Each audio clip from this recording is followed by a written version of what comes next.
Hello everyone, मैं हूं सचिन और आप सबका बहुत बहुत स्वागत है मेरे इस यूट्यूब चैनल पे जहां हम लोग सीख रहे हैं सी प्रोग्रामिंग। और सी प्रोग्रामिंग के आज के इस क्लास में हम लोग देखने वाले हैं एक प्रोग्राम।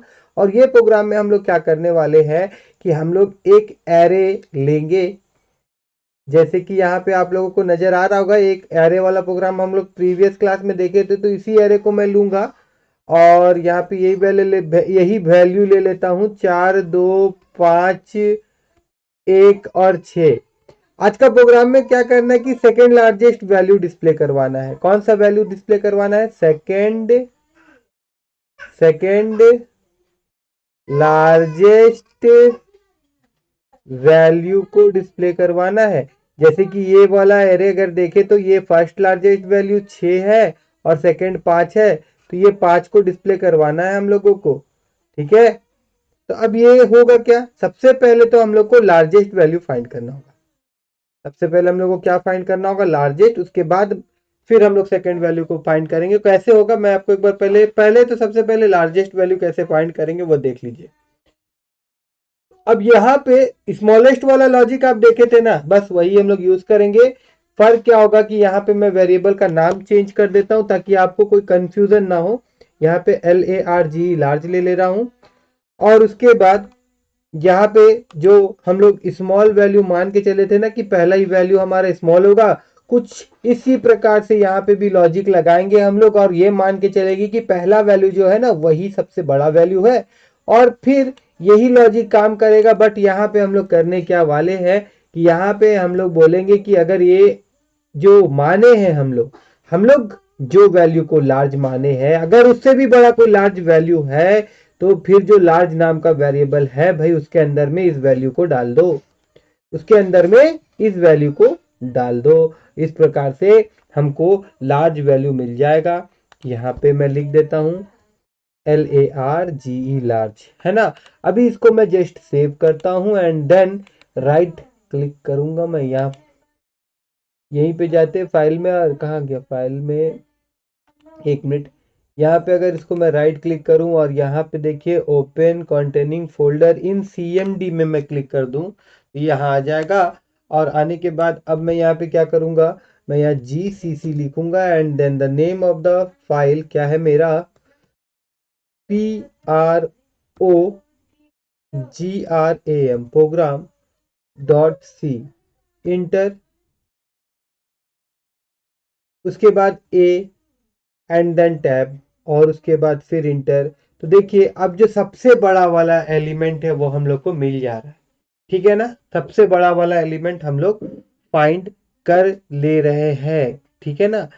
और यहाँ पे पोजीशन भी हम लोग को सही मिल रहा है, कोई बात नहीं है। ठीक है, आप सब समझ गए होंगे। मगर हम लोग का काम क्या है, हम लोग का काम खत्म नहीं हुआ क्योंकि हम लोगों को सेकंड लार्जेस्ट नंबर फाइंड करना है। तो अब आगे का लॉजिक क्या करेंगे, देखिए ये जो लूप था ना इसको हम लोग ऐसे ही रहने देते हैं। इसको मैं कॉपी कर लेता हूँ क्योंकि एक लूप मैं और चलाने वाला हूँ, तो इसको मैं यहाँ से कॉपी कर लिया हूँ। एंड देन अब यहाँ पे एक वेरिएबल और लेंगे और इस वेरिएबल का नाम मैं दे देता हूँ सेकेंड, सेकेंड LARGE लार्ज। ठीक है ना। तो अब एक यहाँ पे जो सेकेंड लार्ज हम लोग लिखे हैं, तो ये लूप खत्म होने के बाद हम लोग यहाँ पे मान लेंगे कि जो सेकेंड लार्जेस्ट वैल्यू है, सेकेंड लार्ज वैल्यू, वो सबसे पहला वाला जो वैल्यू है ना, वो सबसे पहला वाला वैल्यू जो है वही सेकेंड लार्जेस्ट वैल्यू है।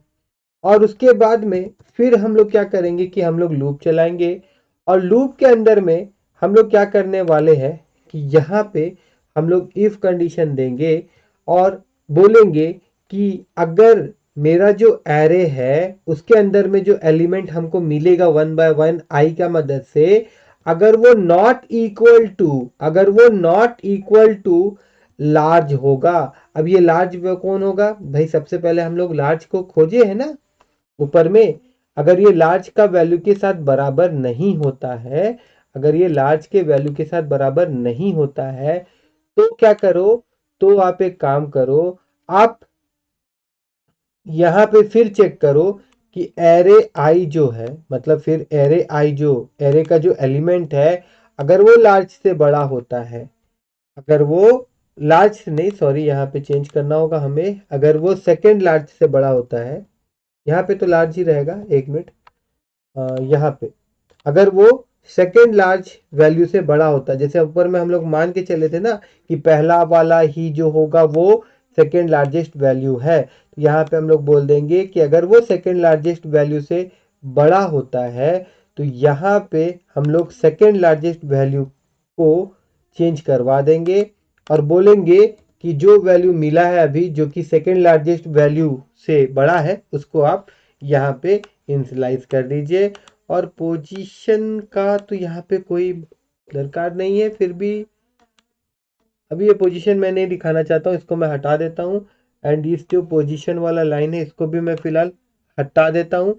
सिर्फ हम लोग यहाँ पे क्या देखने वाले, सेकेंड लार्जेस्ट, तो यहाँ से मैं सेकेंड लार्ज वाला वेरिएबल ले लेता हूँ और यहाँ पे इसको हटा देता हूँ।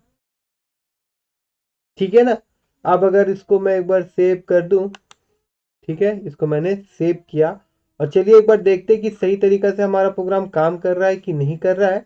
उसके बाद एक बार मैं और एक्सप्लेन कर दूंगा इस चीज़ को। अभी नीचे वाला, ऊपर वाला तो मेरे को लगता है कि आप लोगों को समझ में आ गया होगा, नीचे वाला एक बार मैं फिर से एक्सप्लेन कर दूंगा, ठीक है ना। तो यहाँ जाएंगे हम लोग और कॉन्टेनिंग फोल्डर इन CMD में क्लिक करेंगे हम लोग और उसके बाद यहाँ GCC लिखेंगे एंड देन PROGRAME program.c और उसके बाद A and then tab and then enter. And यहाँ पे देखिए सेकेंड लार्जेस्ट वैल्यू ये फाइंड करके हम लोग को दे रहा है जो कि 5 है, काम कर रहा है। ठीक है ना, प्रोग्राम हमारा बन गया। अब एक बार हम लोग यहाँ पे फिर से देख लेते भाई ये काम कैसे कर रहा है। टेंशन लेने वाली कोई भी बात नहीं है, अगर नहीं भी समझ में आया है तो अब तो श्योर समझ में आ ही जाएगा। तो पहला चीज देखिए, पहला चीज आप पहला वाला वीडियो प्लीज देख लीजिएगा। तो पहला वाला अगर वीडियो देखेंगे तो यहाँ पे जो लार्जेस्ट वैल्यू हम लोग निकाल रहे हैं ना, ये आपको समझ में आ जाएगा। अगर ये नहीं समझ में आया है तो फिर दिक्कत है, और इसको मैं अगर फिर समझाने जाऊंगा तो फिर जो लोग मेरा वीडियो कंटिन्यू देख रहे हैं वो काफी बोर महसूस करेंगे, ठीक है ना। इसीलिए ये चीज आप खुद एक बार, और वीडियो पहले से है तो आप एक बार देख लेंगे तो अच्छा है, क्या दिक्कत है, एक बार वो वीडियो को देख लीजिए। अब देखिए हम लोग क्या किए, लार्जेस्ट वैल्यू को हम लोग फाइंड किए, यहाँ पे वो स्टोर है लार्जेस्ट वैल्यू। तो थोड़ा मैं इसको ऊपर ले जाता हूँ, ठीक है ना। और अब यहाँ पे क्या हुआ कि यहाँ पे लार्जेस्ट वैल्यू क्या मिल गया हम लोग को, 6 मिल गया, ठीक है ना। अब यहाँ पे क्या हुआ कि हम लोग second largest value, second large value क्या मान लिए, एरे का पहला वाला वैल्यू को मान लिए जो कि 4 है। फिर हम लोग लूप एक बार लिखे, ये जो लूप है हमारा, अब ये लूप हुआ और फिर हम लोग क्या किए, एक इफ कंडीशन दिए, एक इफ कंडीशन दिए। अब ये कंडीशन क्या था, ये कंडीशन था कि एरे आई, अब पहली बार आई का वैल्यू क्या होगा भाई, 0 होगा ना, यहाँ से आ रहा है आई का वैल्यू तो 0 होगा। और यहाँ पे ये चेक करेगा कि क्या ये नॉट इक्वल टू लार्ज है, क्या ये नॉट इक्वल टू लार्ज है। तो देखिए गौर करिए, यहाँ पे ये जो 4 है, यहाँ पे ये जो 4 है, ये सॉरी यहाँ वाला नहीं, यहाँ वाला 4 है, तो ये पहला है। क्या ये नॉट इक्वल टू लार्ज है कि नहीं, लार्ज क्या था, 6 है। तो कंडीशन सेटिस्फाई हो रहा है, कंडीशन सेटिस्फाई होगा तब जाके वो ये कंडीशन चेक करेगा। अब ये कंडीशन तो सिंपल ये वाला जैसे लॉजिक लगा हुआ था उसी तरह से है। यहाँ पे क्या लिख दिया मैंने, यहाँ पे बोले हम लोग कि भाई हम लोग जिसको सेकेंड लार्ज मान रहे थे, जिसको सेकेंड लार्ज मान रहे थे जो कि 4 था, अगर ये वैल्यू उससे बड़ा होता है तो आप एक काम करो कि सेकेंड लार्ज में वो वाला वैल्यू को इंसर्ट करवा दो। तो ऐसा तो होगा नहीं, ये वाला फर्स्ट टाइम हम लोग को फॉल्स ही मिलेगा। फिर जब सेकेंड टाइम में ये लूप चलेगा तब हम लोग को क्या मिलेगा, यहाँ शुरू से देखते हैं, ये जो 0 था ये क्या हो जा रहा है, 1 हो जा रहा है, 1 हो जा रहा है तो ये वैल्यू मिलेगा। और ये भी लार्जेस्ट के साथ इक्वल नहीं है, ये भी लार्जेस्ट के साथ इक्वल नहीं है। तो फिर से ये वाला लूप हमारा चलेगा, ठीक है ना। अब ये लूप चलेगा, देखिए अब इसके अंदर में कुछ नहीं है, ये क्या करेगा, अगर इसको इससे बड़ा एलिमेंट मिलेगा तो उसको इसमें इनिशियलाइज कर देगा। आप बोलेंगे कि ये वाला कंडीशन क्यों दिया गया है, तो आप गौर करिएगा, ये 4 के लिए तो काम करेगा, 2 के लिए भी काम करेगा, 5 के लिए भी काम करेगा और 1 के लिए भी काम करेगा, मगर 6 के लिए नहीं काम करेगा, क्योंकि 6 जो रहेगा ये कंडीशन को सेटिस्फाई नहीं करेगा। मतलब यहाँ पे जो कंडीशन दिया है ना, आप गौर करिए, यहाँ पे लिखा हुआ है इफ ए आई। तो इफ ए आई मतलब जब इफ 6 मिलेगा इसको और वो क्या हो जाएगा, नॉट इक्वल टू 6, तो ये कंडीशन क्या होगा, फॉल्स हो जाएगा। ये फॉल्स होगा तो इस नंबर के लिए ये वाला चीज एग्जीक्यूट नहीं करेगा। इस तरह से आप सोचिए एलिमेंट है ही नहीं, तो रेस्ट ऑफ द एलिमेंट में जो सबसे बड़ा है वो 5 है, तो यहाँ पे सेकेंड लार्जेस्ट नंबर क्या मिल जाएगा, हमको 5 मिल जाएगा। और फिर उसी को हम लोग यहाँ पे डिस्प्ले कर दिए थे। ठीक है, आई होप आप सबको समझ में आया होगा कि ये प्रोग्राम कैसे काम कर रहा है। 2 4 5 1 6 में हम लोग क्या किए, 6 को निकाल दिए और फिर से ये वही प्रोसेस चल रहा है। बस अब गौर करिए, वही प्रोसेस चल रहा है, बस इसके ऊपर एक कंडीशन दिया है कि अगर ये लार्जेस्ट वैल्यू के, ये वैल्यू अगर लार्जेस्ट वैल्यू के बराबर नहीं होता है तो ही आप ये काम करिए। इसीलिए इसको छोड़ के बाकी सब के लिए नेक्स्ट वाला चलेगा और उस प्रकार से ये सब में से बड़ा एलिमेंट जो होगा वो मिल जाएगा, जो कि 5 हो जाएगा। और जो सबसे बड़ा उसके लिए ये चला ही नहीं, तो जाहिर सा बात है जो वैल्यू मिलेगा वो सेकेंड लार्जेस्ट वैल्यू होगा इस पर्टिकुलर एरे का।